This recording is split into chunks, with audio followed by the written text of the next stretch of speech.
back at the Chamber of Commerce celebrating C140, 140 years of the Suffolk Chamber of Commerce. And what I like about this business, you bump into old mates. Lina Hogg, hello, how are you? Oh, I'm very well, Rob. It's really good to be on the show. How long do we go back? Do we dare say? Because that's quite a long way, isn't it? I mean, that's the way business goes. You bump into people, then you go out and paths cross. Gosh, so how old was my daughter? 12, 13? Yeah. Who's now 37, so work that one out. She came and did a day on the radio with me. No, was it no work experience in a florist? Oh my gosh. Yeah. Oh, that's so long ago. In the good old days when trade was different, wasn't it? The whole world was different then as well, wasn't Yes, it? absolutely. I mean, we didn't have the internet then. Can you remember? I can't remember it coming.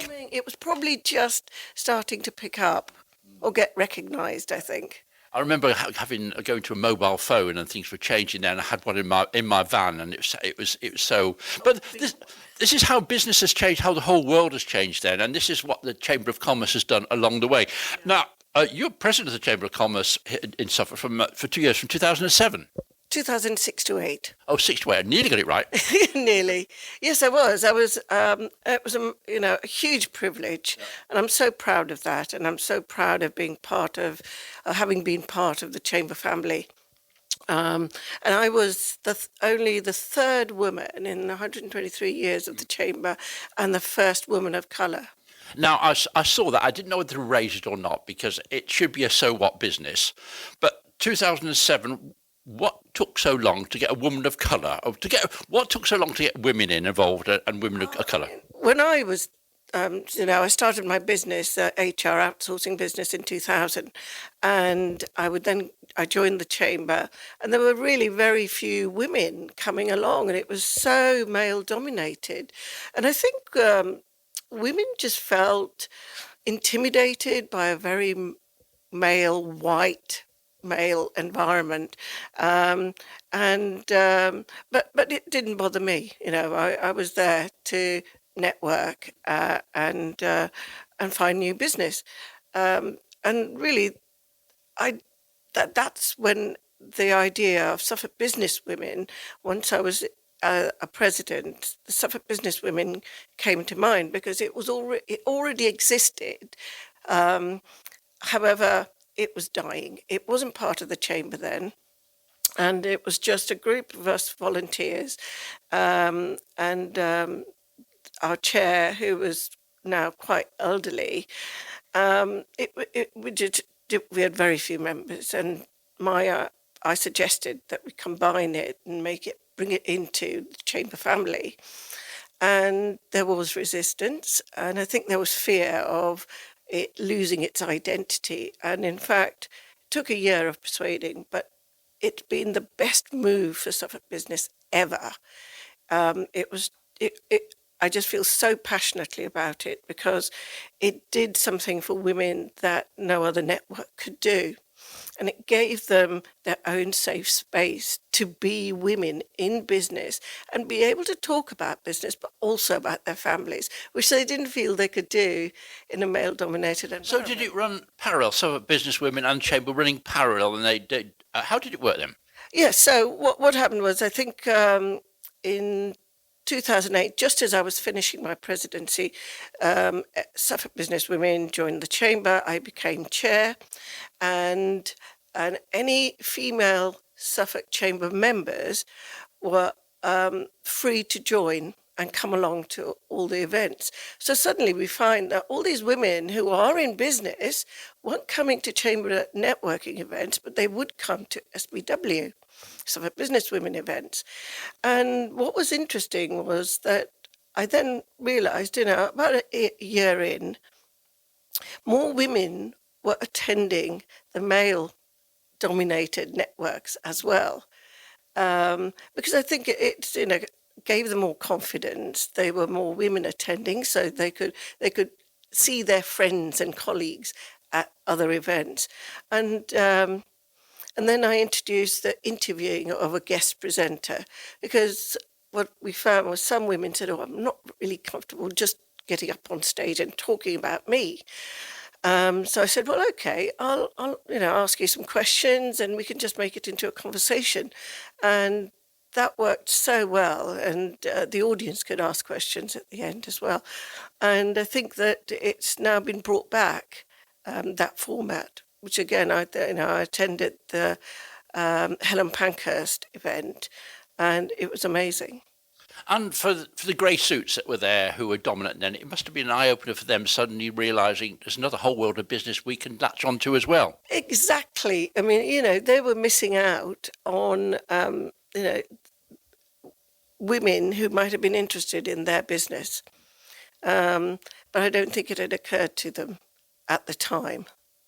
Still a long way to go, though, isn't there? There's still a lot of not purposeful discrimination, but there is still that stigma about women in business.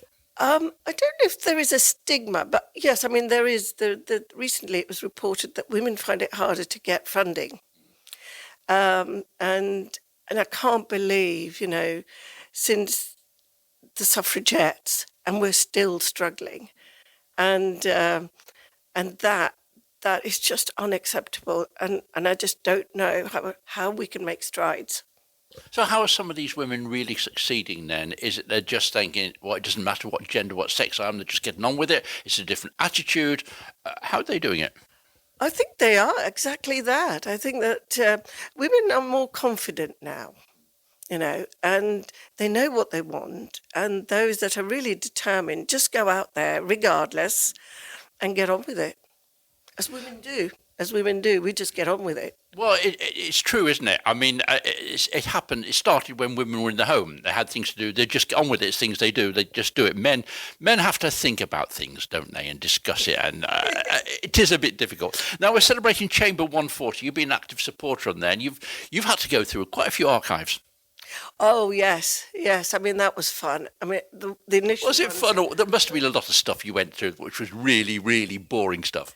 Not necessarily. I mean, there were, yes, some of the routine stuff. And I was looking at the Lowestoft Chamber archives. And it started, the minutes were handwritten in a sort of script that they used to use in those days. By a man. By a man. Yeah. And some of it wasn't easy to read because it was hard, and it's something that we're not used to, I suppose. Then eventually typewriters came into play. And it's just interesting and how they managed it in the wartime, because I covered that period as well. And they would try and meet, but they couldn't always. So they still kept it going as best they could. You must have found some quite good nuggets in there. You must have found some amusing things, and maybe any surprises in there when you're going through. I didn't know about the East Coast railway line. Ipswich to Lowestoft.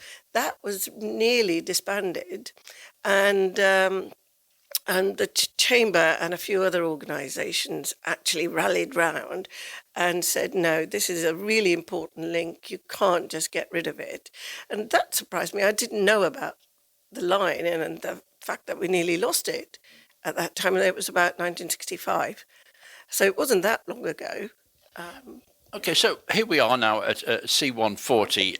Looking back to when you became president, could you imagine that the chamber would have progressed so far?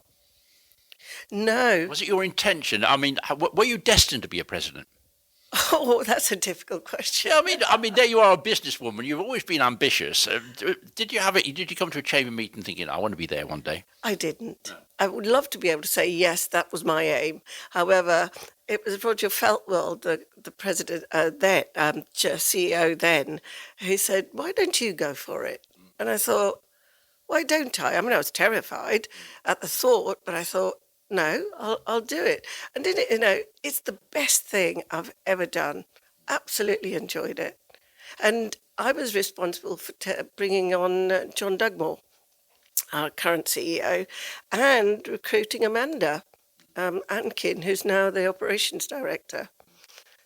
Looking round the building today, I mean, where you were before was great offices, but looking here, with the links to the university, you must have a big sigh of relief and say, look what we've done. I think look what John has achieved, to have this vision, to create links with education, and then have the courage to pick everything up and move, and that takes some doing, and it takes courage, and John has that in bucket loads. Final question. It's a tricky one. We've got the Chamber as it is today. World's in it's a bit of a mix-up at the moment. How relevant is the Chamber to Suffolk and to the county at the moment? I think it's highly relevant because the Chamber has links not just within businesses. It's links with large businesses, small businesses. It has a link into government through the British Chamber of Commerce. And so it's a massive influencer in many, many areas. And to have got the funding to do something like this as well, to highlight people who've contributed to the economy in Suffolk, but also to look at the diverse types of businesses that are around and were around in business. And I think the ethnic minorities' contribution is also being recognised.